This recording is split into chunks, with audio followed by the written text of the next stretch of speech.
G'day YouTube, Down to Bricks here. What you building? Well, today we have a face-off review and comparison with Darth Maul's Sith Infiltrator. On the left we have set 7961, titled Darth Maul's Sith Infiltrator from 2011, 479 pieces and 4 minifigs.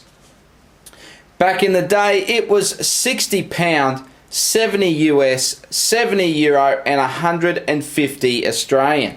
On the right we have set 75096 titled Sith Infiltrator. It's a 2015 set, 662 pieces, again 4 minifigs. The cost is £85, 90 US, 100 Euro and 160 Australian. Now let's get the pricing talk out of the way. First up, very expensive sets these. With the 2015 one, I knew that was an expensive set per piece. I had to look it up for the 2011 model, and I was very surprised to see that it was so expensive as well. I ended up picking that one up from Barnes & Noble. Back when our dollar was really strong, they were having a special and I paid something like $55 Australian including shipping. So I got that for a real bargain. But I was surprised to see that the old one was retail at 150 Australian compared to the new one at 160. I mean, if you look at piece count for Australian dollars, actually the new one is a better deal than the old one, which was very surprising to me because originally when I saw the new one at 160 bucks, I said it's far too expensive. One of the reasons for it being so expensive in Australia, the new one was exclusive to Toys R Us, and because the old 2011 one was so expensive too, it leads me to think that that was also exclusive. I'm not sure on that, but it just seems a very high price for that piece count, and we all know how Toys R Us can really jack up the price on these store exclusive sets. So now that we've had a little chat about the cost of them, and I'm sure we all agree that the cost is way higher than what they actually should be, we're not going to talk about that anymore. We're just going to go in, have a look at the sets. We can have a look at the play features. We're going to check the minifigs out, and then I'm going to come back and I'm going to give you my thoughts on which I think are the better minifigures and which I think is the better set. And just before we jump in and check out those minifigs, I did make a mistake at the start by saying the new one had 4 minifigures. Of course, we get 5 minifigs because how could I forget R2-D2? So we're going to start with Qui-Gon Jinn, and we have the old one on the left and the 2015 on the right. And here we can see them all kitted up, but let's get that gear off. And now we can see the torso prints are very similar. There's small differences, but the big improvement on the 2015 one is the printing down onto the legs. And I really think that adds a lot to this minifigure. And we can also see that the face print is quite different as well. And from the rear of the torso we can see that it is identical printing. The colouring is slightly different, but the printing is the same. But we can see on the 2015 one we do get alternate face print. So sticking with the 2011 figs on the left, we have Captain Panaka and then we have Watto. Big fan of both these minifigs, really like the Watto fig. Great to have Captain Panaka. The hat piece on him is very cool. And a quick look from the back, more awesome detailing on Watto, and Captain Panaka has no alternate face print. It's always great to get Padme, and we've got Anakin and R2 from the 2015 set. Very nice minifigures to have. Nothing real special in the way of printing with these. And looking from the back, very nice hairpiece on Padme, and both Padme and Anakin have alternate face prints. And now on to Darth Maul, and again we have the 2011 on the left and the 2015 on the right. All kitted out with the dual lightsaber and hoods. And taking the accessories away and the hoods gives us a lot better look at the details, and the printing on the 2015 one is pretty sweet. A very nice torso printing down onto the legs as well. It's a nice improvement on the printing there. Quite a big difference in the face prints between the two as well. And there we can see the rear torso print.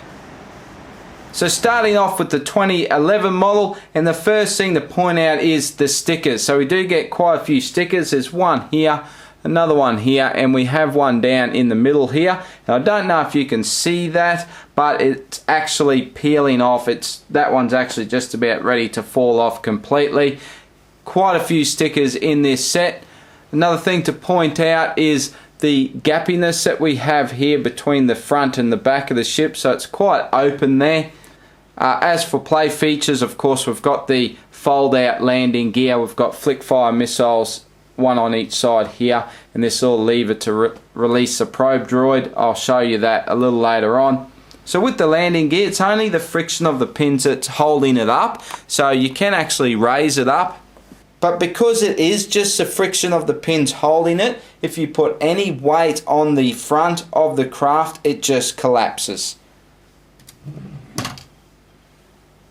Now normally one of the worst angles to look at a Lego set is from underneath, and you can see here that it is not real attractive on this older model. It's quite flat along the bottom, and there's big gaps looking in from under this top section all along here. But having it up like this allows me to show you the landing gear, which comes forward like so. And you have this little lever here to lower to release the probe droids.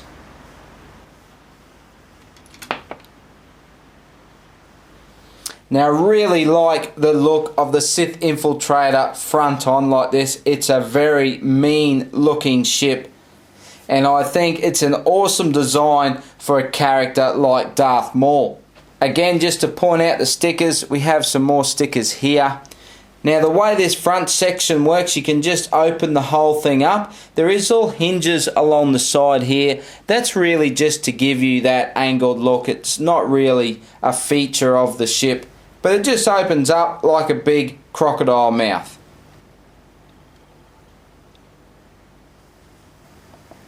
And inside it is detailed with more stickers. This is the section here for the probe droids, and just to have a look at those, nothing too fancy about them. And up the back here we have Maul's speeder bike.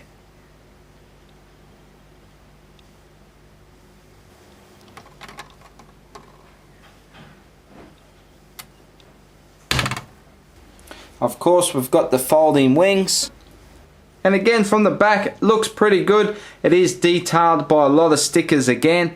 And of course, the main function here is to open the whole cockpit up. So first of all, we lift the top, fold the ramp down, and there we have the inside of the cockpit. I really like the look of this. We get a little storage piece here. We can clip something on there, and then you can slide that up in there like so. Doesn't like to stay there. There it is.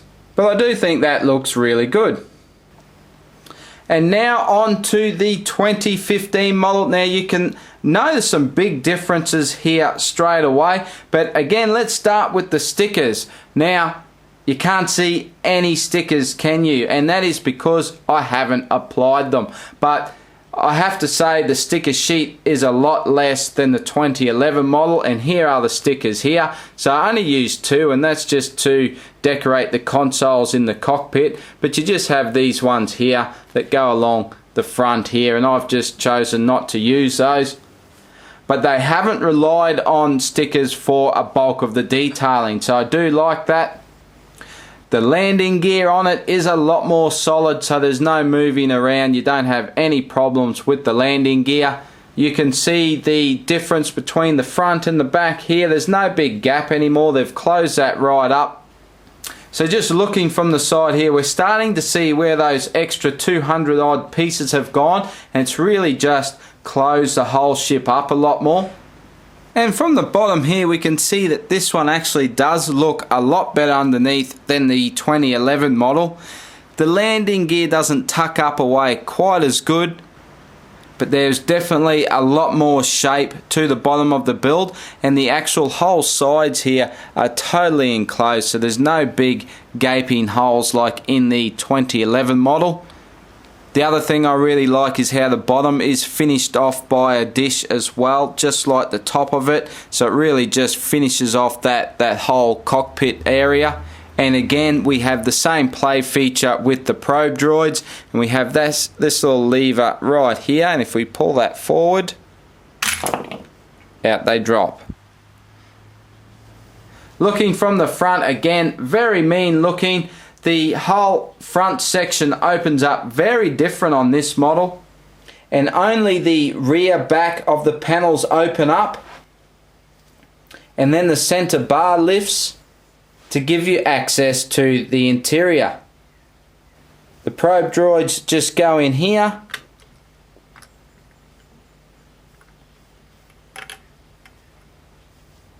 and there's one there. A lot more detail in these probe droids, and Maul's speeder bike in the back here, and again a lot more detail in this speeder bike, a lot more chunkier build this one.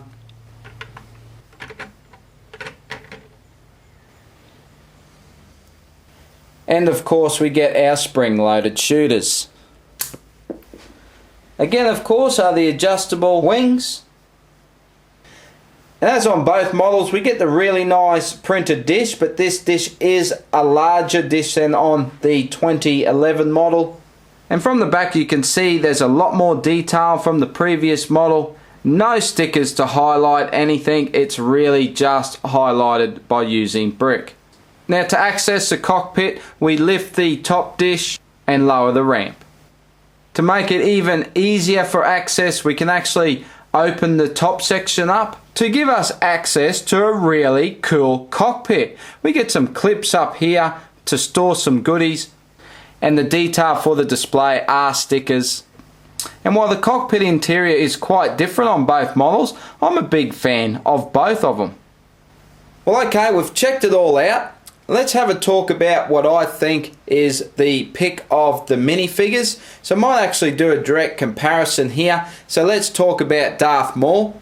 I do like the printing on the 2015 Darth Maul on the torso and the legs. I think that's very nice. But I must say I do prefer the face printing from the 2011 model. So I probably just have to tip my hat slightly to the older Darth Maul. Of course, if you switch the heads over, you're probably going to get the best Darth Maul. Qui-Gon Jinn, I have to go with the 2015 one. Much better printing. Of course, we get leg printing, so it's awesome to have that extra printing. And I like the new poncho as well. Now with Watto, of course, it's great to get Watto again. Awesome minifigure. Of course, we did get Watto in the Pod Racer set from a few years back. I think the only difference here is the hand colour. I think this is tan. I can't really remember, but I think there is a difference to the hands. But other than that, I'm pretty sure all the mould and the printing is the same.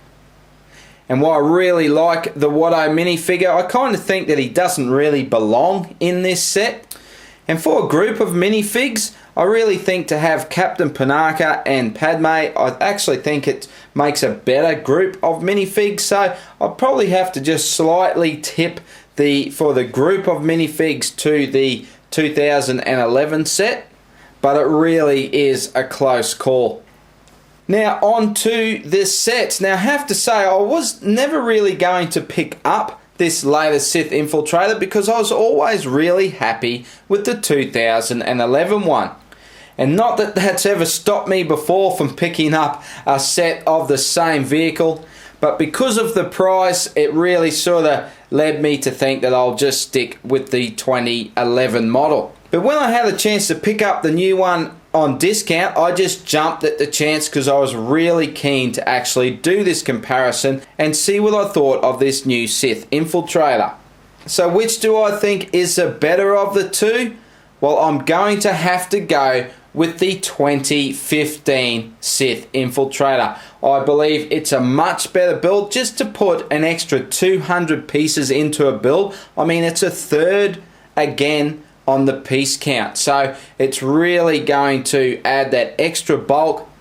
It's just a much more chunkier build. I like the design on the front a lot more than the old one. I think the whole wing design is better, even down to the printed dish on top, the bigger printed dish. I just think it's going to tip the scale in this face-off and get my pick as the best Sith Infiltrator.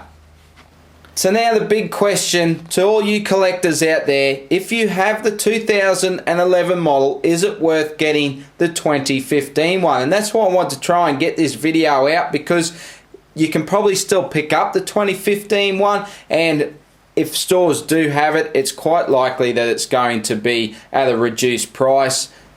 So is it worth picking up? And I have to say it is, because I really think it is a big improvement. Don't get me wrong, I really love this 2011 model, but I do think the 2015 one has a lot of improvements. And if you've missed out on Watto in the past, it's a great chance to pick him up as well. So my advice is, if you've been looking at this set and you have been tempted and you can find it at a good price, I would say snap it up, add it to your collection, put them both on display, and they're gonna look really sweet. So there you have it, Darth Maul's Sith Infiltrator face-off between the 2011 model and 2015. You've heard what I think, but what do you guys think? Put it in the comments. I'd love to hear from you guys. If you like this video, give it a thumbs up. I'd really appreciate that. I'm hoping to bring more of these face-off videos to you guys, so if you'd like that, let me know in the comments. Let me know what you think about it. And of course, if you want to see more Star Wars, and if you follow my channel, you guys know how big a fan I am of Lego Star Wars. Make sure you hit that subscribe button, because then you'll stay up to date with all my Lego videos. But thanks for watching, guys, and I'll see you in the next video. Bye for now.